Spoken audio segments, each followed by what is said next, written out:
first time Sebastian Lombardi's right foot moved. 3 armed men reached beneath their jackets, and I realized I had just become the most dangerous woman in Chicago. My name is Elena Marlow. I was 30, 4 years old, drowning in medical debt, and one missed rent payment away from losing my apartment when I accepted the job at the Lombardi mansion. Everyone warned me not to go. Sebastian Lombardi was not simply rich. He was the man politicians denied knowing and police officers avoided naming. For 20 years, he had ruled his empire from a black titanium wheelchair. Every respected specialist who examined him had reached the same conclusion. His spinal injury was permanent. He would never stand again. I was only supposed to keep him comfortable. Instead, I discovered that his paralysis was not the whole truth, and the person hiding that truth was willing to kill us both. Part O&E. Tici impios CBL movimenti. I arrived at the Lombardi mansion on a cold November evening, with rain soaking the shoulders of my only good coat. The house stood above Lake Michigan, all dark stone, iron gates, and windows glowing gold against the storm. It looked less like a home than a fortress pretending to be one. A guard searched my medical bag. Another took my phone. Neither smiled. Inside, an older man named Victor Hale met me in the entrance hall. He was Sebastian's chief of security, broad-shouldered and silver-haired, with the exhausted eyes of someone who had spent years expecting bullets. "Mr. Lombardi dislikes excuses," he said.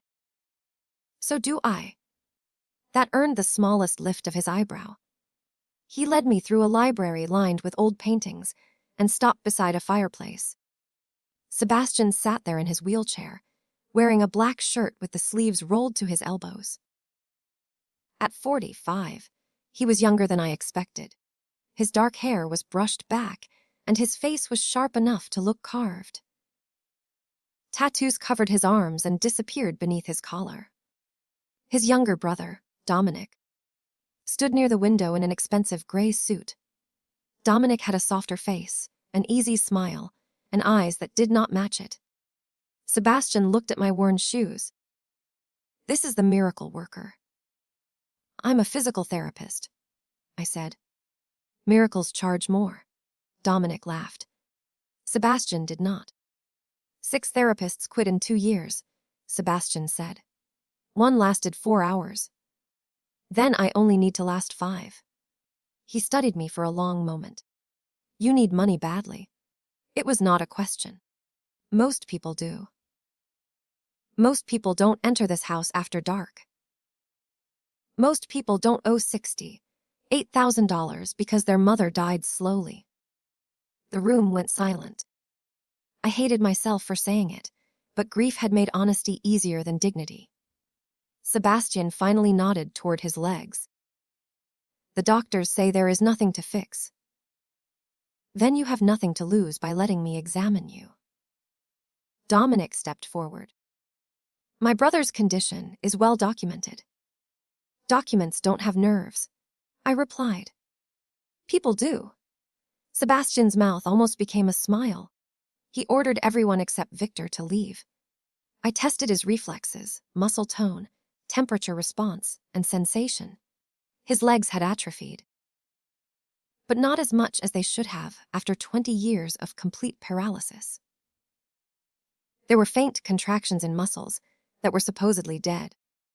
When I pressed along the outside of his right foot, his smallest toe moved. Barely, but it moved. Sebastian saw my expression. "What?" I repeated the pressure. The toe twitched again. Behind me, I heard jackets shift as guards reached for weapons. "Everyone stay calm," I said. Sebastian gripped the arms of his chair. "Do it again." I did. This time his ankle tightened. He stared at his foot as if it belonged to a dead man who had suddenly breathed. "That's impossible," Victor whispered. "No," I said. "It means the diagnosis may be incomplete." Sebastian's gaze snapped toward me. Hope appeared in it for half a second, naked and terrified. Then his expression hardened. "If you are lying to me." I'm not. If this is a trick, your foot doesn't care about tricks. He ordered Victor to bring Dominic back. When I demonstrated the movement, Dominic's face went pale before he smiled. That was the first thing that frightened me. Not his surprise, the speed with which he hit it. Dominic insisted it was a spasm. He named specialists who had already given up. Sebastian listened without speaking, but his hand remained clamped around the wheelchair arm. I proposed daily therapy, new imaging, and independent neurological tests. Dominic objected immediately. Outside appointments create security risks. Then bring the equipment here, I said. You don't understand our family. And you don't understand spinal rehabilitation. Sebastian raised one hand. The argument stopped. 30 days, he told me. If there is no improvement, you leave Chicago. And if there is? His eyes settled on Dominic. Then I learn why no one found it before. For the next 2 weeks, I worked with Sebastian every morning and evening. He was disciplined, suspicious, and furious at his own body. He hated assistance. He hated encouragement more. So I stopped encouraging him. I gave orders instead. My leg is finished. Again? You enjoy this. Deeply. Lift. He would glare, curse, and try again. By the 10th day, he could tighten his right thigh. By the 14th, he could feel cold against his left ankle. These were small victories, but they contradicted 20 years of medical records. At night, I studied copies of those records. The original injury came from a car crash when Sebastian was 25. His father died at the scene. Sebastian survived with fractures, swelling around the spine, and nerve damage. Early notes described uncertain long-term prognosis. 6 months later, the language changed to complete permanent paralysis. The doctor who signed that conclusion was Nathan Reed. Dr. Reed still supervised Sebastian's care. He also happened to be Dominic's father-in-law. When I asked to review Sebastian's current medication, Dr.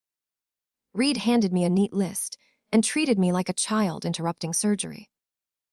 One drug caught my attention. It was prescribed for severe muscle spasms, but Sebastian's dose was unusually high. How long has he taken this? I asked. Nearly 20 years. At this level, his case is complicated. The drug causes profound weakness. Dr. Reed's smile vanished. Your job is stretching muscles, Ms. Marlow. Mine is medicine. That night, someone entered my apartment. Nothing valuable was taken. My laptop remained on the desk. Cash in a kitchen drawer was untouched. But the copied medical records were gone. On my bathroom mirror, someone had written 4 words in red lipstick. Par. TWO. Tichi Paisan Einli inside she I should have quit. Instead, I photographed the message and called Victor from a payphone 3 blocks away. He arrived with 2 men, searched the apartment, and asked who knew I had the records. Dr. Reed. Dominic. Anyone monitoring the office printer. Victor's jaw tightened. Do not accuse Mr. Lombardi's brother without proof. I didn't. You heard his name and decided it sounded like an accusation. He looked at me differently after that. Victor moved me into a guest room at the mansion. Sebastian was furious. Not at the threat, but because no one had told him about it until I arrived. Who touched her apartment? He demanded. No one answered. He looked around the library at men who had served him for years. If I must ask twice, I have already employed you once too often. Within an hour, the mansion was locked down. I showed him the medication dose. I'm not saying this caused your paralysis. Your original injury was real. But this could suppress the function you recovered. It can keep muscles weak and hide neurological improvement. For 20 years. If someone kept prescribing it. He stared into the fire. Reed treated my father. He delivered Dominic. Trust is not evidence. In my world, it is often the only evidence people survive long enough to give. I suggested a carefully monitored reduction, supervised by an independent physician. Sebastian chose Dr. Maya Patel, a neurologist from Milwaukee with no connection to his family. Victor brought her to the mansion under secrecy. Dr. Patel reviewed the scans and examined Sebastian. Her conclusion made the room colder. "You suffered serious damage," she said. "But I see no reason anyone could have declared recovery impossible with absolute certainty. Your present weakness is out of proportion to the structural injury." Sebastian's voice was quiet. Could medication cause that? Medication, prolonged immobility, and lack of proper rehabilitation could reinforce one another. I can't determine intent. But medically, yes. But we began reducing the drug. 3 days later, Sebastian developed tremors, sweating, and dangerous blood pressure spikes. Withdrawal proved his body had been kept dependent. Dr. Patel stabilized him while I stayed at his bedside. During the worst night, he asked why I had not left after the threat. My mother trusted a doctor who ignored her symptoms for 11 months, I said. By the time someone listened, the cancer had spread everywhere. I spent everything trying to save her. After she died, I promised I would never again stay quiet, just because an important man told me not to ask questions. You think that promise brought you here? I think debt brought me here. The promise made me stay. He closed his eyes. My father was driving the night of the crash. He had discovered someone stealing from the family. He said he would name the traitor when we reached home. But you never arrived. A truck crossed the center line. My father died. I woke up unable to move my legs. Dominic was 19. I put him through school, gave him legitimate businesses, kept him away from the bloodiest parts of my life. Who benefited when you became dependent? He opened his eyes. Everyone close enough to push the chair. The next morning, Victor found the security camera outside my former apartment. Its recording had been deleted remotely, but a grocery store across the street had captured a black sedan. The license plate belonged to a company owned by Dominic's wife. Still, it was not enough. Dominic could claim an employee used the car, so I set a trap. I told Dr. Reed that Sebastian's new blood work contained an unusual marker proving long-term drug toxicity. There was no such marker. I also said I had mailed the results to an attorney, which was true in spirit if not yet in fact. Dr. Reed's face remained calm, but his hand shook when he lifted his coffee. That evening, a fire started in the small records room beside the medical suite. The alarm sounded at 11:17. Smoke rolled through the east wing. Guards contained the fire before it spread, but the cabinet holding Sebastian's medication history was destroyed. Someone had used an accelerant. The camera covering the hall had failed exactly 8 minutes before the fire. Only 4 people knew about my imaginary lab result: Sebastian, Dr. Patel, Dr. Reed, and me. When Victor searched Dr. Reed's car, he found nothing. When he checked traffic cameras, he found Reed had driven straight home. I had expected guilt to move quickly. Instead, someone else had moved for him.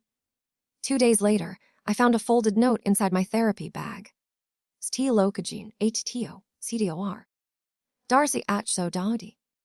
The message was unsigned. Sebastian knew immediately whom it meant. Her name was Carla Ruiz. She had cared for him during the first year after the crash. According to the official story, she stole medication, fled Chicago, and died in a motel fire in Indiana. Sebastian remembered something else. Before she disappeared, Carla told me I was getting stronger, he said. She said my left leg moved while I slept. Reed called it involuntary. Dominic said Carla was stealing and trying to protect herself. Did you believe her? His silence answered me. Victor searched old reports.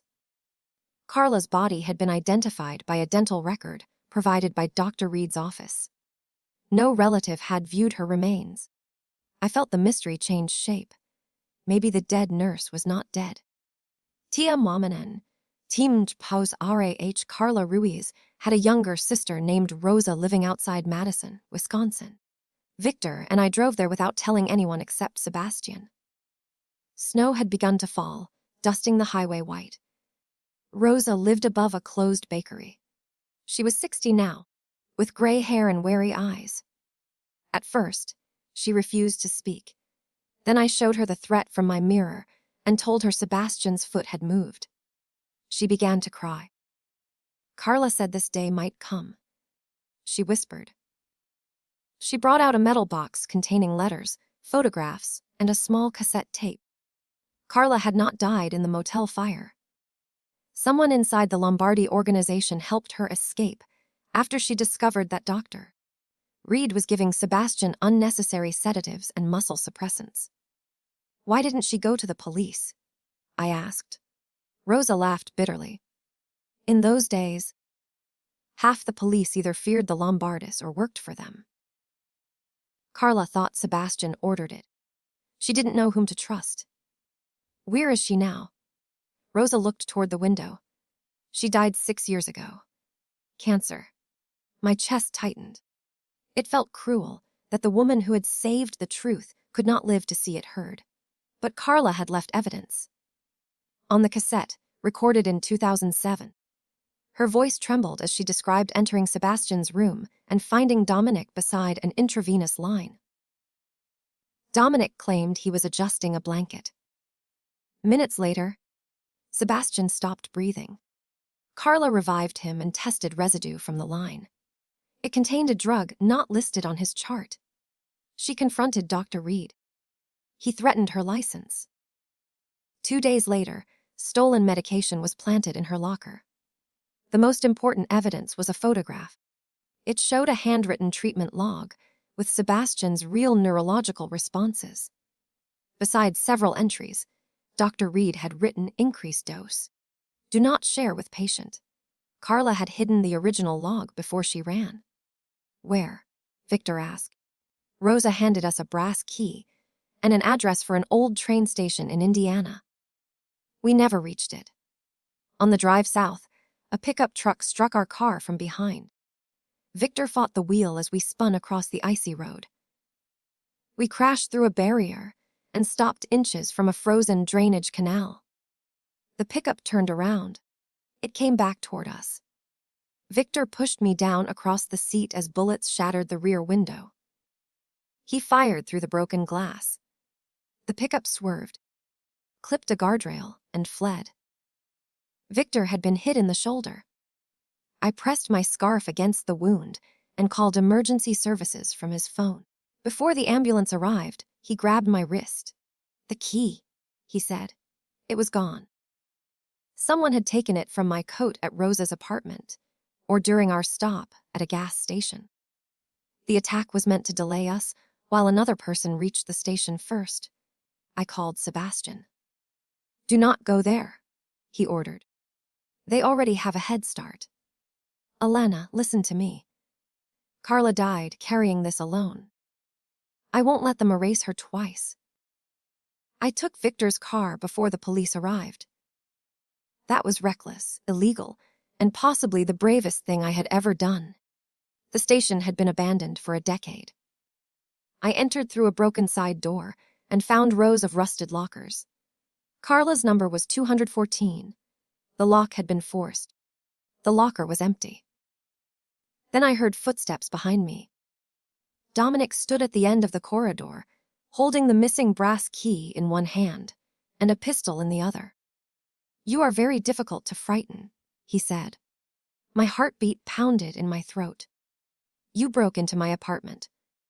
I sent someone. He was supposed to make you leave. And the road.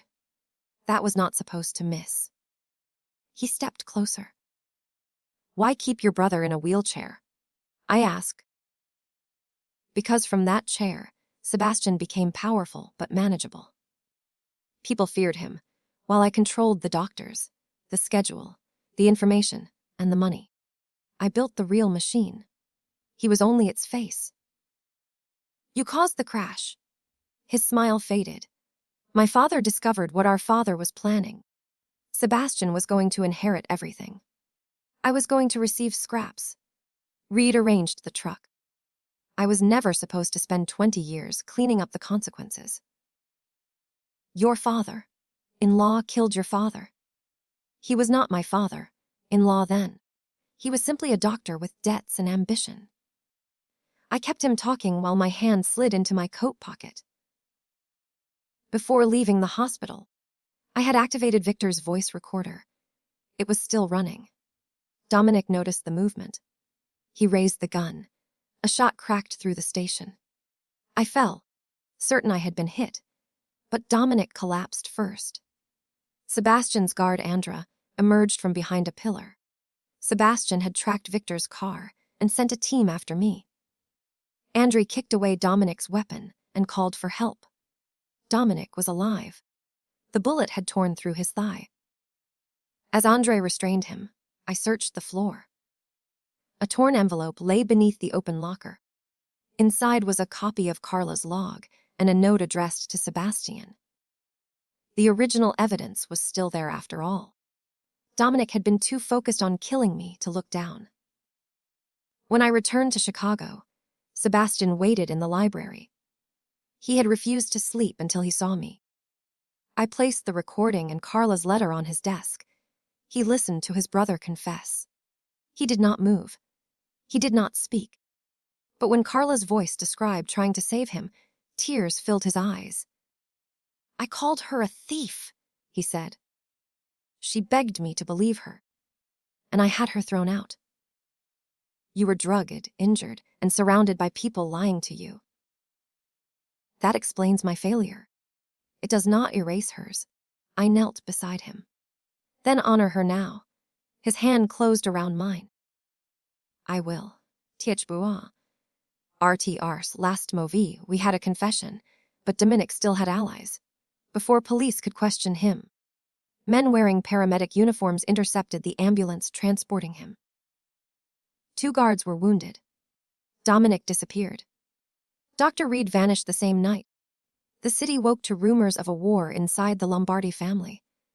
Sebastian's captains demanded retaliation. Some wanted Dominic's wife taken hostage.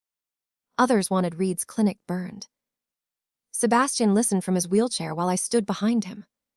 Then he said, no families. No fire. No bodies. His men stared at him. Dominic expects the old rules. Sebastian continued. We will use rules he cannot buy. We turned the evidence over to federal prosecutors through an attorney Sebastian trusted. Carla's recording, the treatment log, my apartment break-in, the fire, the attack, and Dominic's confession created a case larger than attempted murder. Financial records uncovered years of fraud, bribery, and money laundering. But Dominic had one final weapon. He released documents connecting Sebastian to crimes committed during his reign. If Sebastian testified, he would expose himself too. He thinks you will protect your empire. I told him. He knows I will. Will you? For several seconds, only the fire answered. Everything I built, Sebastian said, came from the belief that weakness invites destruction. This chair taught me that lesson.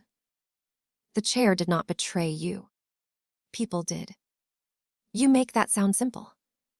It isn't simple. It's only true. He looked at the framed photograph of his father. If I testify, I lose my businesses, my freedom, perhaps my life. If you don't, Dominic wins. He keeps you imprisoned even after you stand. The next morning, Sebastian signed a cooperation agreement.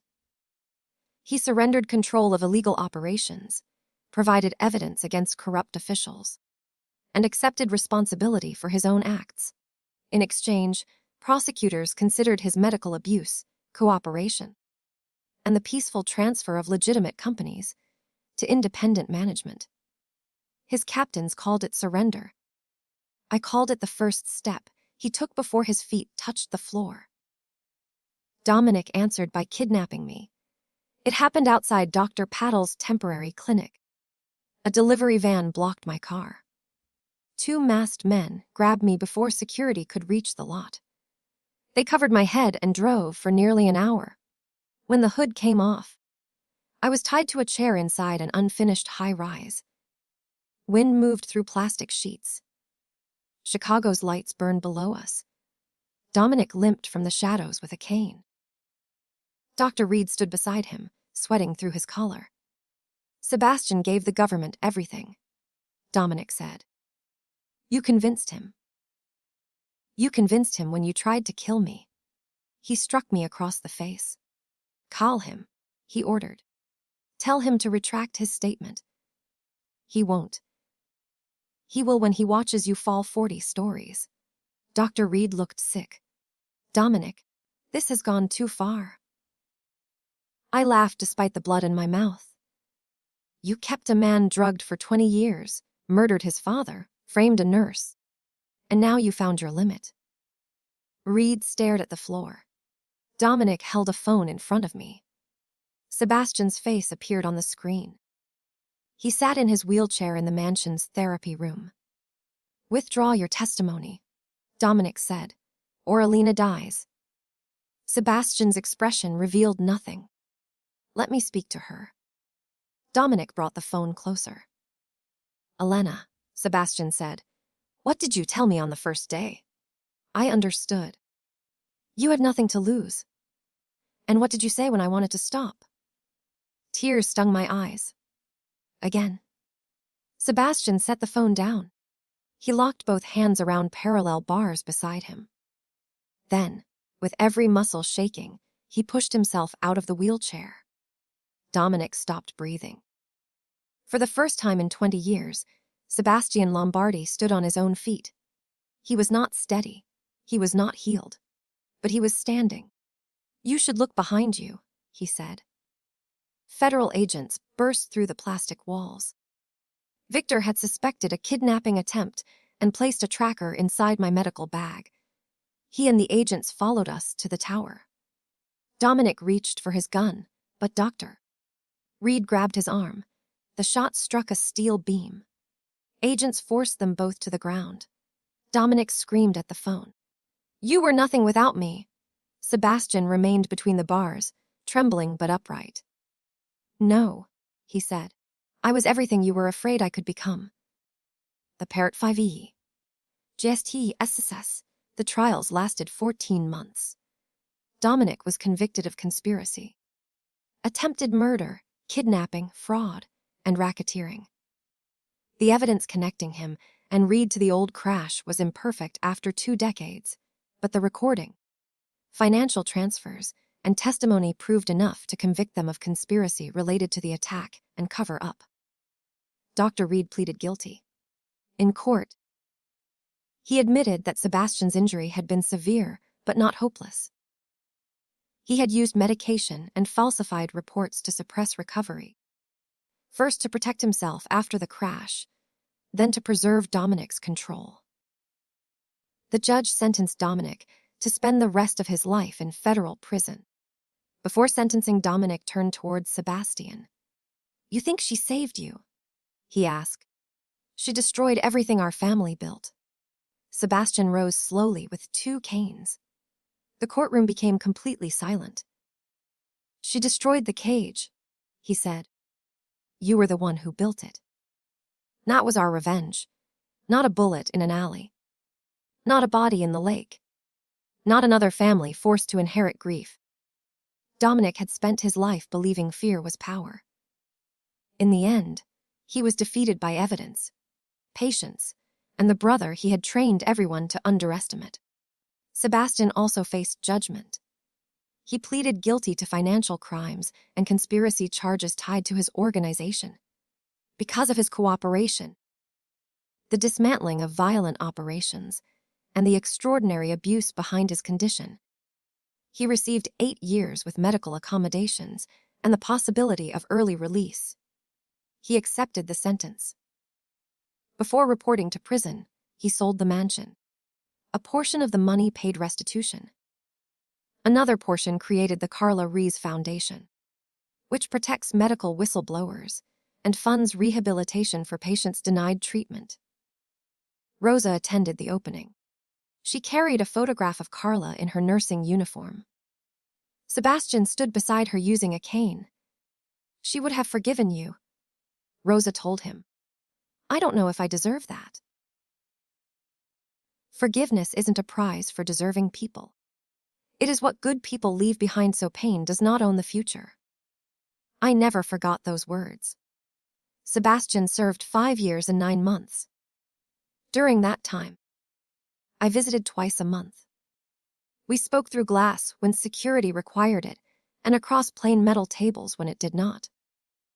He read everything he could find about law, rehabilitation, and restorative justice. He apologized to people he had harmed without asking them to forgive him. Some did, some did not. He learned to live with both.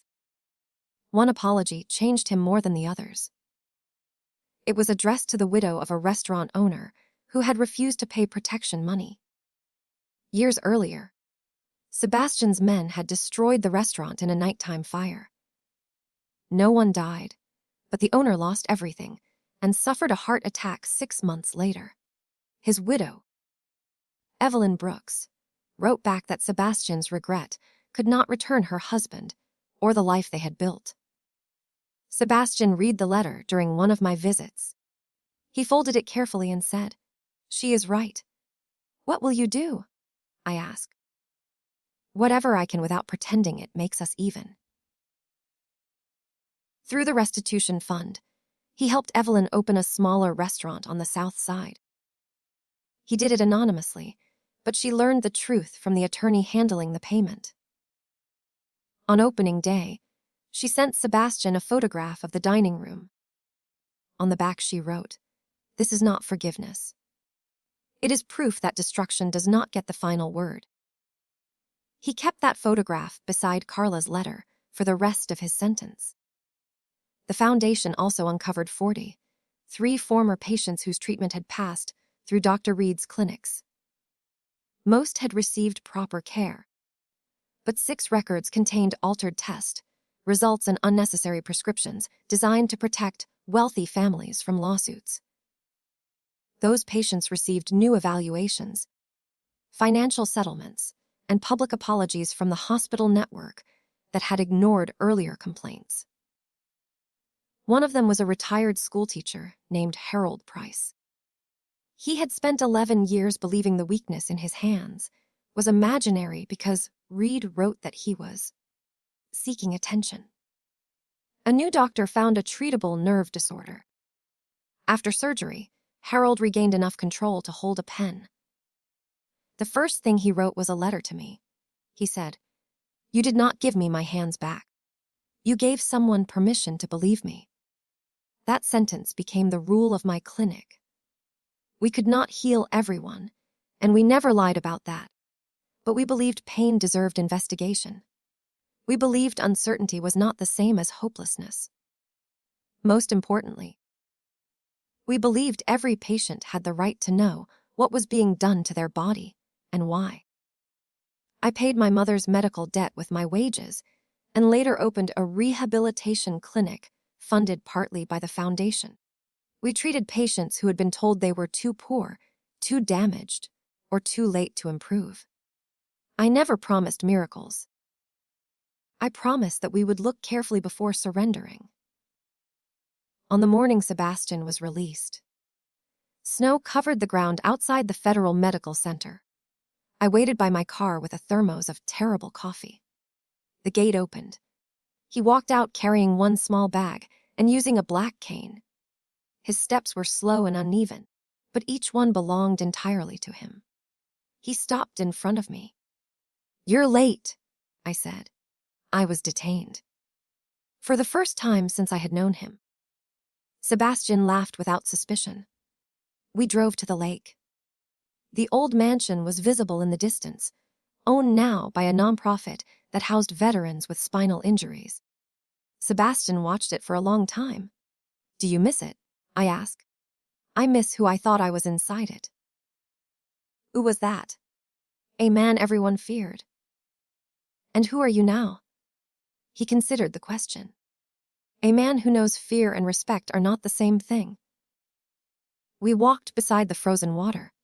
He tired after half a mile and sat on a bench. Years earlier, he would have treated that moment as humiliation. Now he simply rested. He asked me why I had really stayed after the warning in my apartment. I had given him many answers over the years: my mother, my pride, my anger at Reed, my refusal to be frightened. All of them were true, but none was complete. Because I saw hope on your face when your foot moved, I said. You hid it immediately, but I saw it. I knew someone had spent 20 years teaching you that hope was dangerous. I wanted to prove them wrong. You nearly died proving it. You went to prison proving it. That was justice. So was surviving. He reached for my hand. The feared man and the broke therapist had both disappeared somewhere along the way. What remained were two people who had seen the worst truth about each other and chosen not to look away. Later that spring, the foundation placed a bronze plaque outside my clinic. Rosa unveiled it beneath Carla's photograph. It read TTTTTMIBE FARCDNDO, AMOLACHILICHIR. Envelopsel. Fardalto stand. I used to believe revenge meant making the people who hurt us feel the same pain. Dominic taught me otherwise. Real revenge was Sebastian standing in court while his brother sat in chains. It was Dr. Reed hearing Carla's name spoken with honor. It was a mansion built on fear, becoming a home for healing. It was every patient in my clinic receiving the examination someone once refused to give my mother. And it was the man they never wanted to walk again, taking one slow, painful, beautiful step after another, until the only thing left behind him was the cage. Teach E. N. D.